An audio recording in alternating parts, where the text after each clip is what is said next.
is up, everyone? Welcome to the second episode of Uncage Your Lion. I am your host, your friend, your mentor, your coach, Sean Woodward. And I'm glad that you're here today and spending some time with me. I think that it's important that we have these conversations and we talk about some of these topics because they've helped me and I want them to help you. And that's my goal here, is to help as many people as possible become the better versions of themselves. So today I want to talk about watch your tongue. What do I mean when I say watch your tongue? It's the language that we use. It doesn't necessarily mean always the language that we put out. It's also the language we use within.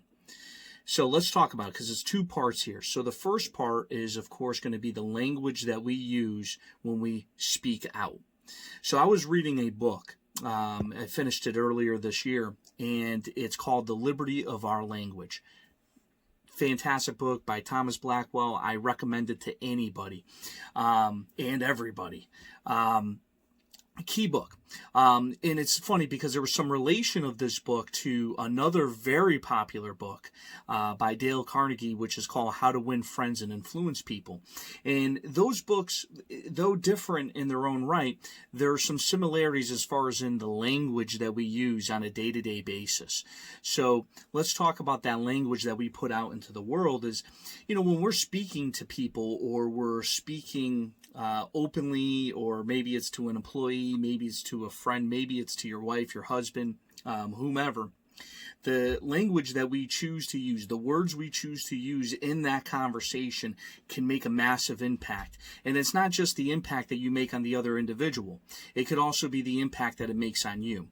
When you use negative connotation into your language, when you go out and you speak something to somebody in a negative tone, it is not only going to impact that one person, it's going to make an impact on you. Your body tightens up, you just become tense, you become angry, you become this just negative energy that you are now holding within you when you speak in that tone. So you have to watch your tongue. You have to watch your language, what you use when you're speaking to others. And I'm not saying that you can't have these hard conversations and hold people accountable. There's a difference between holding somebody accountable and using negative tone. You have to control your emotions. You have to watch what you say to somebody, but make sure that if you're holding somebody accountable, that you're not completely beating them down into the ground.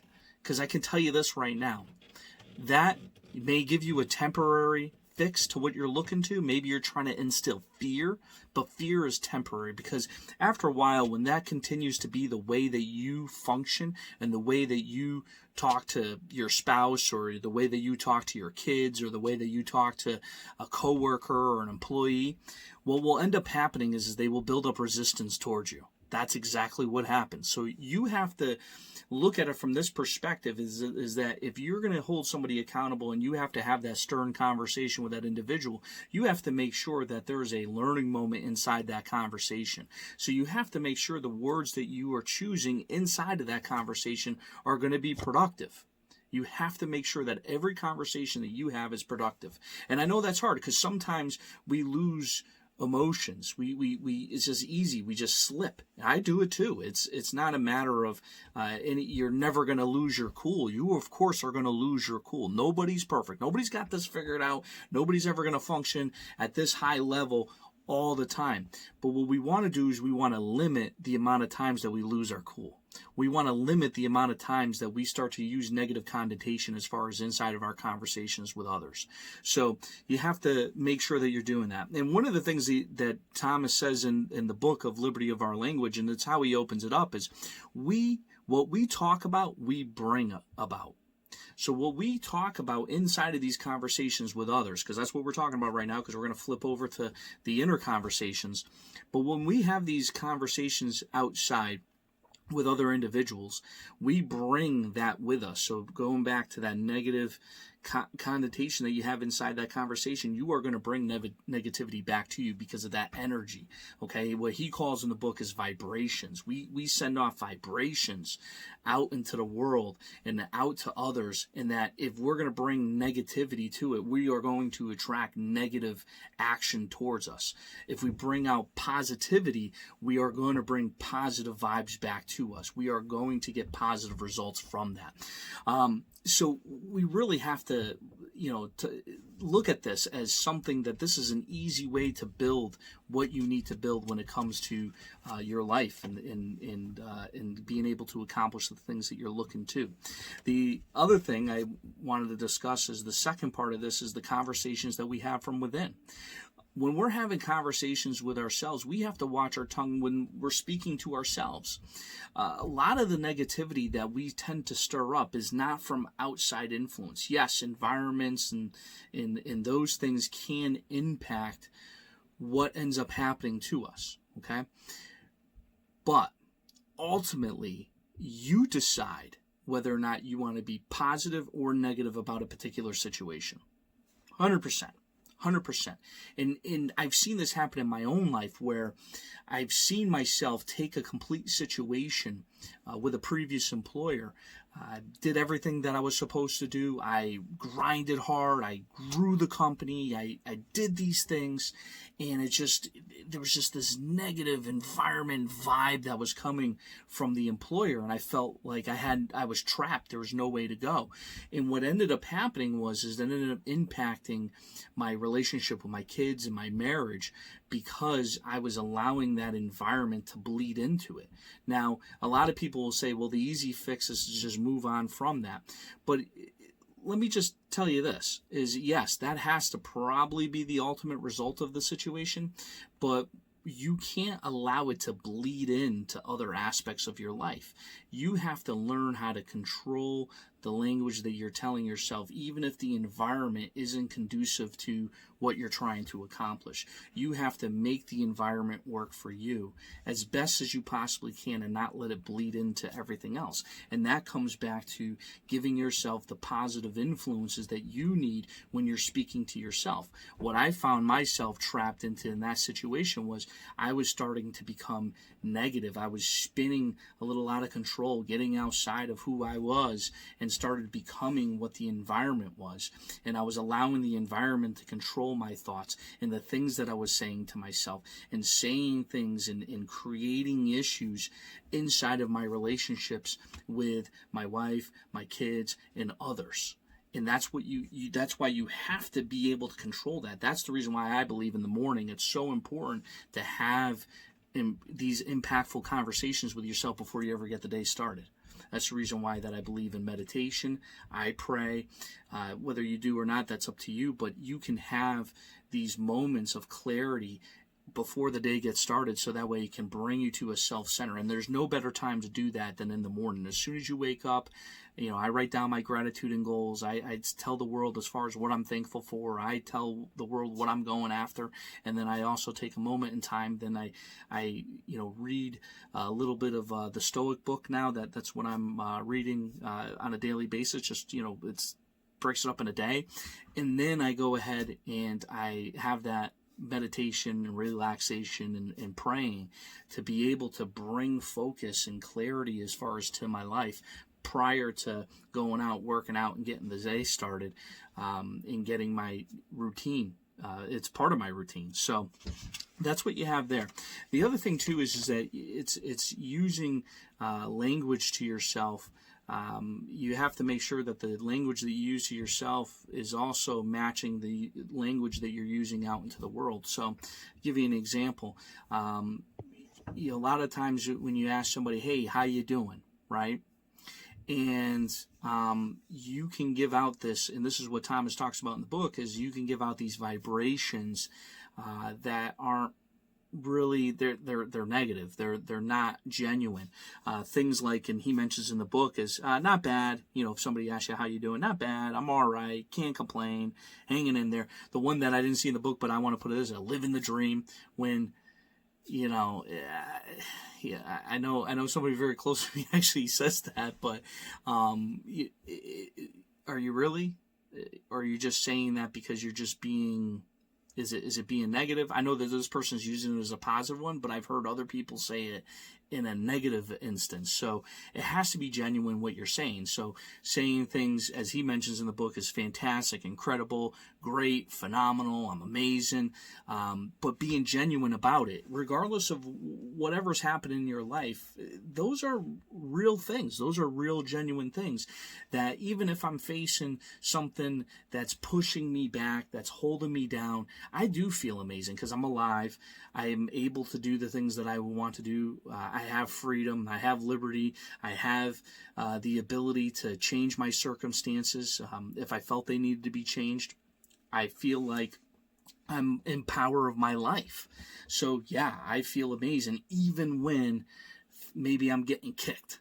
I'm getting kicked down. I'm getting beaten down a little bit because life is going to do that. I mean, that's key. That's very, very key.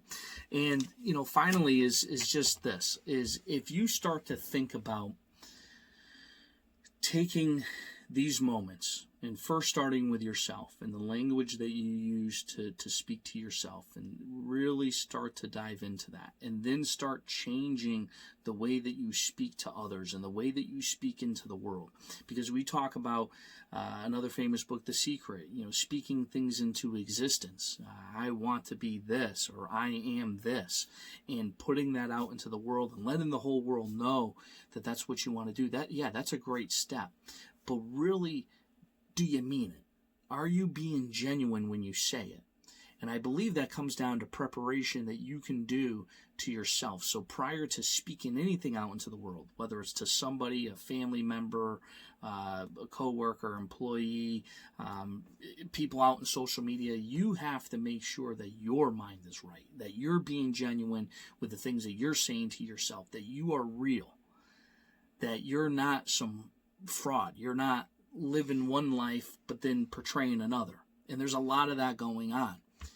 So you have to make sure that you're being genuine. You have to make sure that people know that you're flawed too. But this is what you want to do because you're working at improving and getting yourself better than ever. Let me all right. So now, the minute that you're able to really genuinely change your language, you will change your results. Guaranteed. I'm a perfect example of that. I was a person that was just, if we want to go further back, I was somebody that was just, I was a scumbag. I was just not a good person at all. I was lost, I was troubled, I was not doing the right things, I was very angry and hateful towards family members and the world and God, and I was just very, very, just not a good person. I was a scumbag. I can't describe it any better. That's what my label was then. And as time went on, I started to grow out of that and started to apply myself, but I was still using a lot of this negative connotation in my language. And even prior to reading this book, obviously, I made changes in my life, but then I was still easily pulled back because old habits don't die. That's the reason why we have to continue to build in strong things on a consistent basis, on a daily basis, so that way you combat those old habits, because those old habits, they don't die. It's just like an alcoholic. An alcoholic is always an alcoholic. A drug addict is always a drug addict. You have to build in things to be able to combat that. And that's what I had to do. So, maybe we could save that for a different conversation one day. Maybe I'll bring that up on an episode and give you a little bit more of my background and some of the things and the trials and tribulations I personally went through and then what I did to combat that. And hopefully that'll help somebody. But that's what we do. And you have your own story. You have your own thing that you've gone through. I think that we all get lost and we all get pushed in. Nobody comes out of this thing at, 16, 17, 18, 19, 20 years old and has it all figured out. We think that we do at that age, but we don't have it figured out. So, listen, change your language, though. That's the point of this. Watch your tongue. Watch what you say to yourself watch what you say to others. And listen, it's a day-to-day thing, because I catch myself using negative connotation, sometimes outward, sometimes inward. And I stop myself. I regret as soon as it just leaves my mouth. So now what I have to do at that point is I have to put positive reinforcement and somewhat take that back, so to speak, and start to build around it those positive influences and start to really fix what's going on instead of bringing negativity towards what the mistake or what was wrong. So have a great day. I'm glad that you all were here. I appreciate you listening, and please, follow more of our content at Why I'm a Lion on both Facebook, Instagram. You can watch more videos. We also have them on YouTube. Please, just any feedback would be great. Comments, likes, shares, please. And please just tune in for next Wednesday. For Why I'm a Lion. And remember, we all get the same 24. It's what we do with that 24 hours is what determines whether that you're going to have a successful day or not such a successful day. So don't waste a day, because we never know how long we are really going to have on this earth. So make an impact. Have a great day, and I'll see you guys next week.